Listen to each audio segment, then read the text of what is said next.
So hi, my name is Stefan Knight. I'm the Managing Director of JSJ Smart Homes. I look after the sales, client acquisition, and ultimately just generally overseeing the business. Jace? Hi, my name is Jason Forrest. I'm also from JSJ Smart Homes, and my job is to support the implementation of your full design from architects, builders, and anything that you have coming into your property or residential and commercial developments as well. Tom? Hi, I'm Tom from JSJ Smart Homes. I'm head of technical here.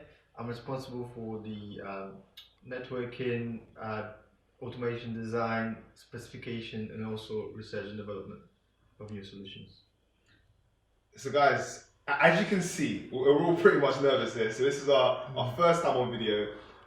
We're not doing this as like a sort of blogging site or to do podcasts for any sort of pointless reason. The main reason we're here really is to just first of all introduce ourselves, tell you a bit about us and where we're coming from, why we're in the industry, and just sort of some of the issues we see in the industry as it relates to fragmentation, but also just to answer a lot of our clients' questions beforehand. Many people ask about automation, what is it? You know, there's so many things in the market nowadays.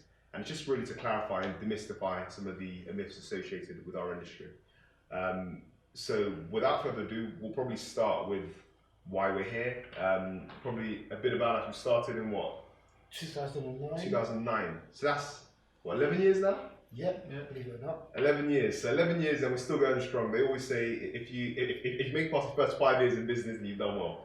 So I think we're doing a pretty well to still be here amidst the climate. But ultimately speaking, we started out as electrical contractors back in 2009. Jason and I actually met at college. When Jason was retraining, he was a professional chef, retrained as an electrician just as I left school. That was about 2004. Yeah.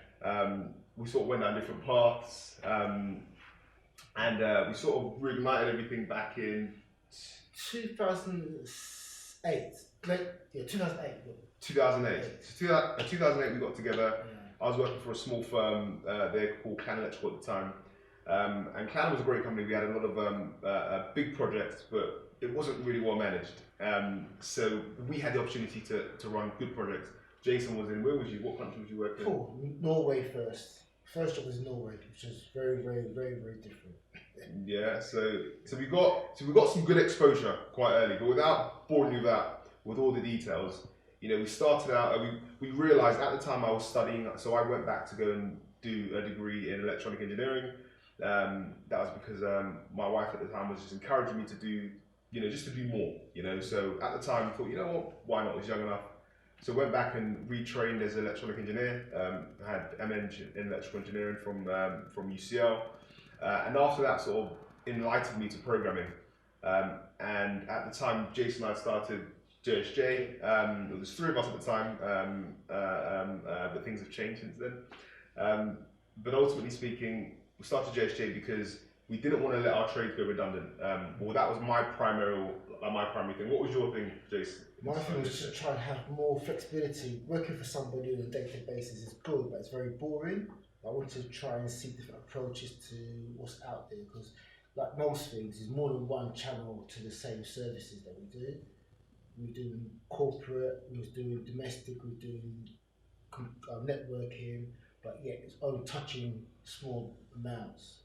We're trying to find out what is the actual whole structure of the building, the electrical industry, and how to collate it and work it together. So by doing that, we was walking around, doing different things, seeing different people, which enlightened us a lot. Sorry, I'm just turning the backlights. Yeah. By the way, automation, this is a basic Samsung remote, yeah? Basic Samsung remote. If you look, we're pointing at our TV and we're controlling lights, all right? So just to show you how much you can do with automation, that's your basic remote, nothing special about it, apart from the fact that it's a remote. But anyway, so just some useful points, but just to sort of get into why we are here and where we are and sort of our trajectory. Long story short, well, we had an amazing project where we found ourselves out in Paris, then shortly after that into Oman in the Middle East, where Jason led the projects there. And that was a real insight into the whole automation game. And at the time, we were just doing lighting automation. Yes. And what we were, as I said, we was an electrical contracting firm. So we did all the hardwiring, all the physical work, all the stuff that no one really sees or appreciates. So all the behind the scenes, I brought the behind the scenes things, and we did that. Came up from that project, and we finished it. Done very well. Made made a name for ourselves. Was working with Harris Design Studio at the time, so it was really good, really insightful. However, we were capped because as the electricians, we didn't handle the design, we didn't handle the implementation, and when you realise that people are spending a lot of money on lighting automation, when essentially they're still controlling the light from a switch. Yes. So even though there's a lot happening behind the scenes, the appreciation wasn't really there. So when we got to the UK 2014, we met a company called Loxon, who basically answered our questions. And the more questions we gave them, the more their answers for us, which gave us more confidence that it actually is possible to automate a property from start to finish. And when we say automate, just to add, that's not, so automation is, it's not just controlling your lights from a phone. Controlling your lights from a phone is not very smart. Or what we're saying is we were bringing multiple subsystems into one place. So you'd have things like lighting, heating control. Some people would have ventilation as well. Then you'd have your access control to answer your door. Then you might have audio. That's 5 different things. And nowadays, all those 5 manufacturers are offering their own little solution that you can control from an app. So that has a lot of, well, first of all, the user experience is poor. For someone who's non-tech savvy, like my wife, for example, who read English, trying to get her to control heating, for example, from a thermostat was very, very difficult.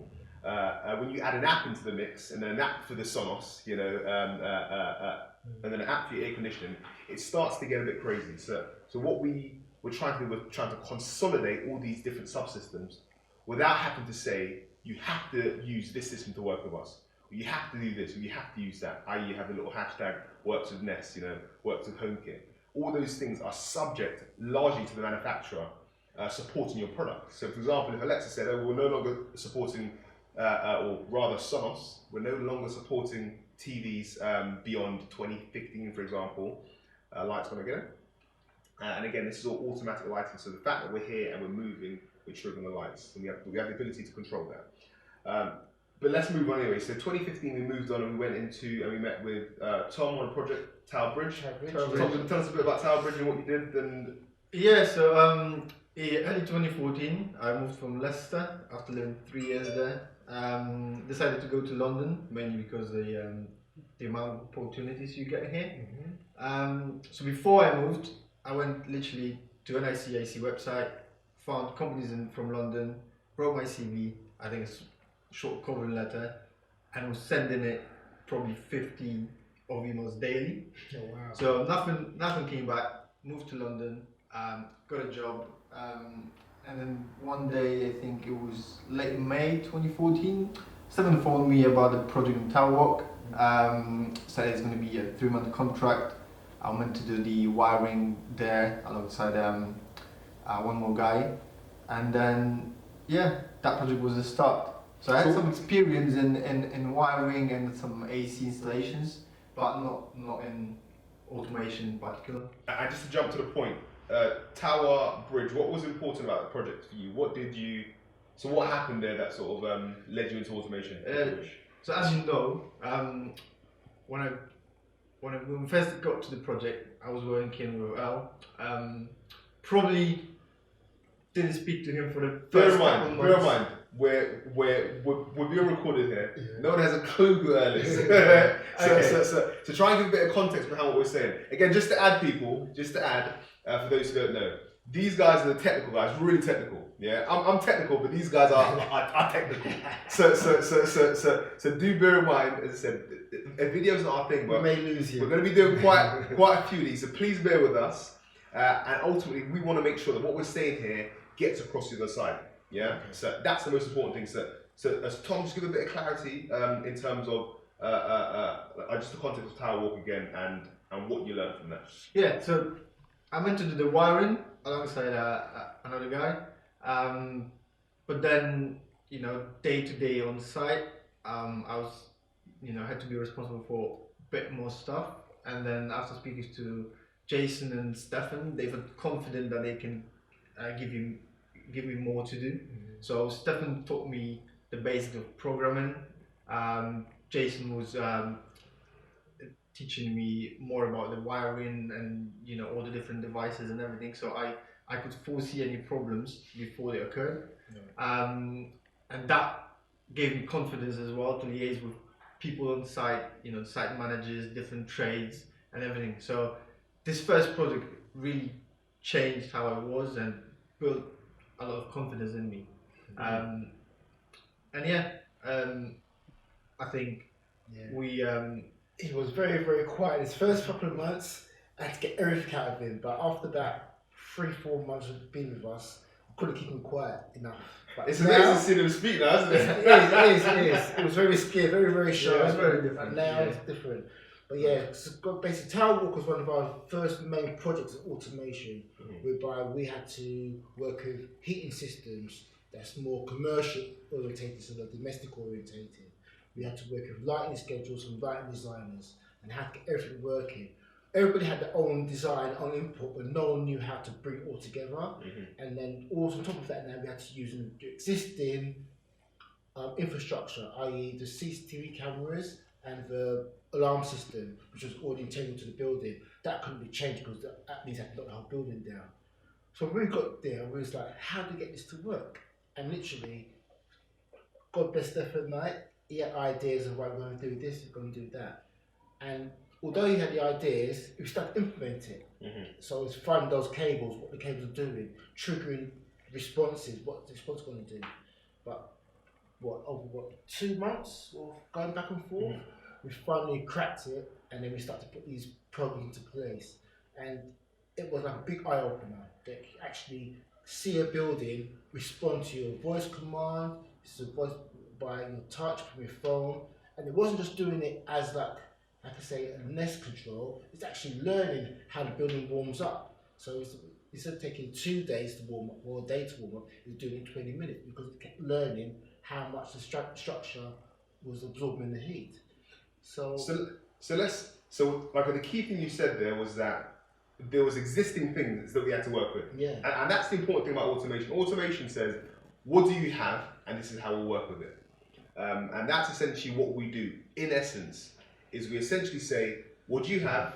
For example, somebody may say, well, I've got a solar system, or I've got a Yamaha system, or I've got Denon, or I've got these cameras, I've got this intercom system. And the reason why we couldn't change things there was because you had it was an estate of big houses, and they had an existing intercom system, existing CCTV, all of which interface the house to a panel of some sort.